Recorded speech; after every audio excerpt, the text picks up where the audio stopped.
Até a década de 1970, o modelo que regia a educação física escolar era o esportivista, também chamado de mecanicista, tradicional e tecnicista. Ou seja, o alto rendimento, a vitória e a busca pelo mais hábil e forte eram os focos da educação física. Porém, depois deste período, principalmente a partir de 1980, o modelo começou a ser criticado, e então, alguns movimentos surgiram nessa área com o objetivo de tentar romper com este modelo anterior. A abordagem desenvolvimentista defende que o movimento é o principal meio e fim da educação física, e foi elaborada com o intuito de apresentar uma fundamentação teórica para a educação física escolar, pois até então era uma disciplina curricular sem uma definição clara de sua função no contexto da educação escolarizada, e possuía uma prática desprovida de um melhor embasamento acadêmico-científico. Segundo Gotani, 1988, a proposta é dirigida especificamente para crianças de 4 a 14 anos e busca, nos processos de aprendizagem e desenvolvimento, uma fundamentação para a educação física escolar. Para o autor, essa é uma tentativa de caracterizar a progressão normal do crescimento físico, do desenvolvimento fisiológico, motor, cognitivo e afetivo social, na aprendizagem motora, e em função dessas características, sugerindo aspectos ou elementos relevantes para a estruturação da educação física escolar. Portanto, uma aula de educação física deve privilegiar a aprendizagem do movimento, embora possam estar ocorrendo outras aprendizagens em decorrência da prática das habilidades motoras, tendo como objetivo oferecer ao aluno condições de desenvolver seu comportamento motor através da diversidade e complexidade de movimentos. Além disso, as características hereditárias de uma pessoa, combinadas com condições ambientais específicas, como por exemplo oportunidades para a prática, encorajamento e instrução, e os próprios requerimentos da tarefa que o indivíduo desempenha, determinam a quantidade e a extensão de aquisição de destrezas motoras e a melhoria da aptidão dessa pessoa. Portanto, a aquisição de destrezas motoras é o ponto central de um programa de educação física desenvolvimentista. Como as habilidades mudam ao longo da vida do indivíduo, desde a concepção até a morte, a aprendizagem e o desenvolvimento motor constituíram-se numa importante área de conhecimento da educação física, das quais a abordagem desenvolvimentista faz uso para se estruturar. A aprendizagem motora é uma melhora significativa no desempenho que ocorre em função da prática e tem a sua inerência na capacidade do indivíduo de executar uma determinada tarefa. Ou seja, é por meio dela que os seres humanos se adaptam aos problemas do cotidiano, resolvendo os problemas motores. Desenvolvimento motor é a contínua alteração no comportamento ao longo do ciclo da vida, realizado pela interação entre necessidades da tarefa, a biologia do indivíduo e as condições do ambiente. Porém, como já foi dito, essas habilidades motoras mudam de acordo com a faixa etária da pessoa.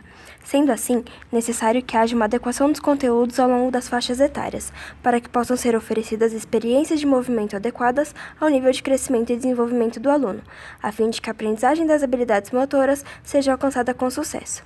Por isso, é possível entender que tais habilidades vão sendo dificultadas ao longo do tempo, ou seja, à medida que o aluno obtém sucesso na aprendizagem de um movimento mais simples, ele se torna capaz de aprender um movimento mais complexo, evoluindo como pessoa. Diante disso, foi proposta uma taxonomia para o desenvolvimento motor, ou seja, uma classificação hierárquica dos movimentos dos seres humanos, do nascimento à morte, proposto por Gallagher em 1982 e ampliada por Manuel em 1994. As fases eram: fase dos movimentos fetais, fase dos movimentos espontâneos e reflexos, fase de movimentos rudimentares, fase dos movimentos fundamentais e fase de combinação de movimentos fundamentais e movimentos culturalmente determinados. Tais conteúdos devem ser desenvolvidos segundo uma ordem de habilidades, das mais simples, que são as básicas, para as mais complexas, que são as específicas. As habilidades básicas podem ser classificadas em habilidades locomotoras, como, por exemplo, andar, correr, saltar. As manipulativas, que seriam arremessar, chutar, rebater. E de estabilização, por exemplo, girar, flexionar ou realizar posições invertidas. Já os movimentos específicos são mais influenciados pela cultura e estão relacionados à prática dos esportes, do jogo, da dança e também das atividades industriais. À medida que a criança desenvolve uma maturidade, as habilidades motoras básicas adquiridas quando ela era mais jovem são aplicadas como habilidades complexas em uma variedade de jogos, esporte, dança e atividades recreativas. Por exemplo, a habilidade motora de rebater um objeto em um padrão por baixo, lateral ou por cima é progressivamente refinado e mais tarde aplicado em um gesto esportivo ou recreativo, em atividades como golfe, beisebol ou tênis. E cabe à educação física fazer com que a criança evolua através dessa ordem de habilidades, dando a ela a aptidão física, isto é, a habilidade de desempenhar tarefas diárias sem fatigar-se e de possuir amplas reservas de energia para fins recreativos e necessidades de emergência. Esse conceito, por sua vez, é dividido entre os componentes relacionados à saúde, tais como força muscular, resistência cardiovascular, flexibilidade articular e composição corporal, entre outros, os componentes relacionados à performance, tais como equilíbrio, coordenação, agilidade, velocidade e potência. Deve haver também a aprendizagem cognitiva, a qual deve ser entendida como a mudança progressiva na habilidade de pensar, raciocinar e agir. Porque as crianças são ativos aprendizes multissensoriais, uma importante parte do programa de educação física desenvolvimentista enfatiza a aprendizagem de conceitos e a aprendizagem perceptivo-motora. A aprendizagem de conceitos se refere à capacidade do movimento de ser usado para ampliar a compreensão e a aplicação de conceitos próprios da área do desenvolvimento, como também os de outras áreas acadêmicas, como a linguagem, artes e a matemática, ou seja, a possibilidade de interagir com outras disciplinas, sugerindo uma abordagem transdisciplinar, mas essa aprendizagem pode ocorrer como subproduto, não sendo objetivo prioritário. Um exemplo disso seria utilizar a matemática que está sendo ensinada na escola para um jogo, em que a criança desenvolve seu aprendizado motor e a lógica ao mesmo tempo.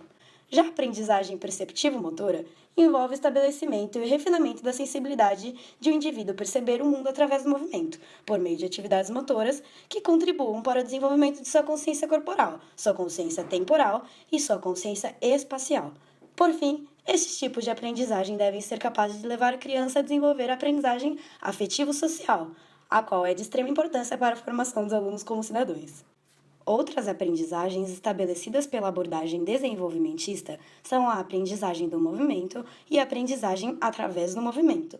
A primeira consiste no aperfeiçoamento gradual do repertório de atividades motoras crescentemente complexas, naturais de seu estágio de desenvolvimento e contexto sociocultural.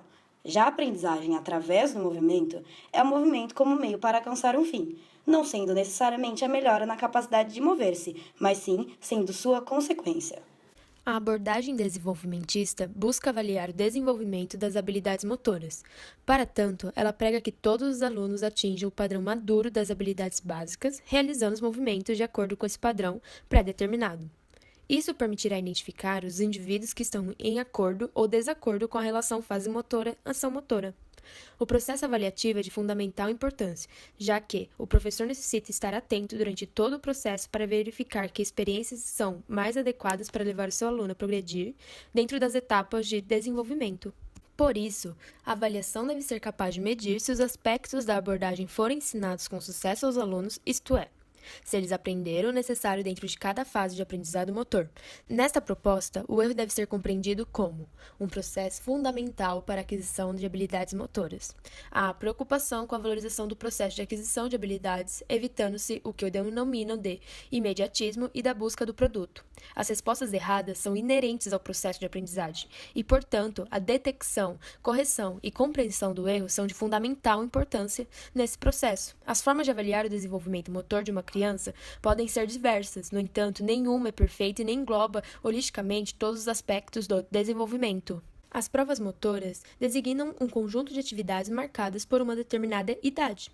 Permite determinar o avanço ou atraso motor de uma criança de acordo com os resultados alcançados nas provas. Vale ressaltar, no entanto, que, por mais que as aprendizagens motoras sejam divididas de acordo com suas faixas etárias, as avaliações não devem ser feitas em função disso apenas, mas levando em consideração as características individuais e capacidades motoras de cada aluno. Uma das limitações dessa abordagem refere-se à ideia de que o processo de ensino e aprendizagem está embasado sob a garantia de que todos terão as mesmas oportunidades em cada fase da vida.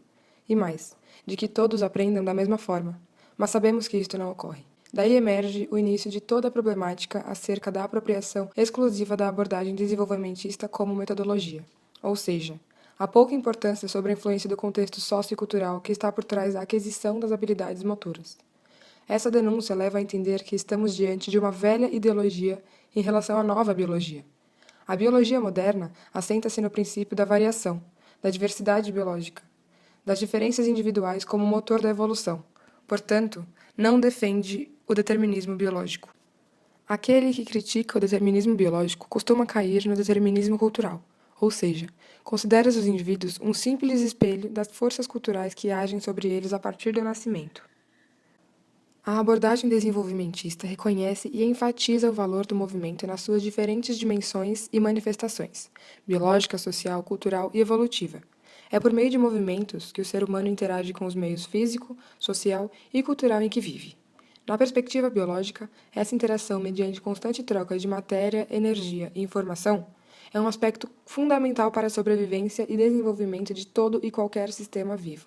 Desse modo, os movimentos se constituem verdadeiramente como um aspecto crítico, visto que possibilitam ao ser humano agir sobre o meio ambiente em que vivem para alcançar objetivos desejados ou satisfazer suas necessidades.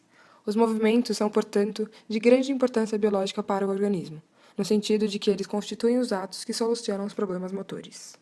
Além disso, há críticas sobre o modelo de avaliação utilizado, pois estaria relacionado ao modelo objetivista, visto a padronização do comportamento esperado e previamente determinado, e a visão objetiva de desenvolvimento e comportamento humano.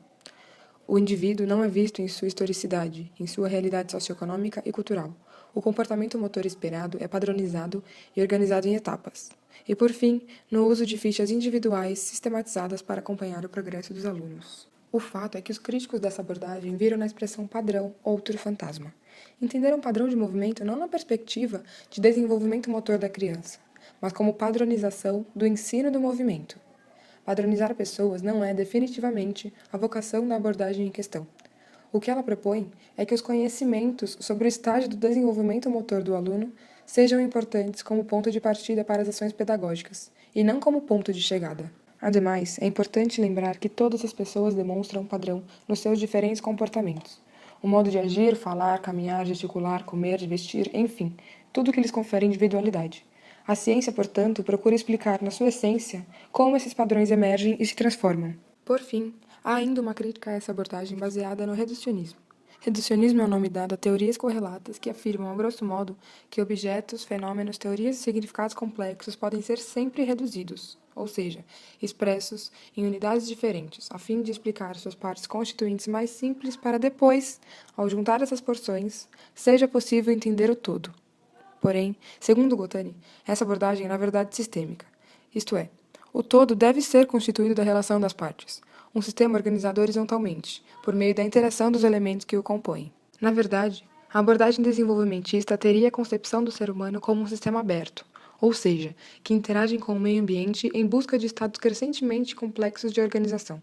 Um sistema dinâmico que muda, evolui, projetando novos objetivos assim que o objetivo inicial é alcançado. Portanto, podemos concluir que o termo desenvolvimentista foi utilizado nesse sentido, e não no sentido restrito de desenvolvimento motor.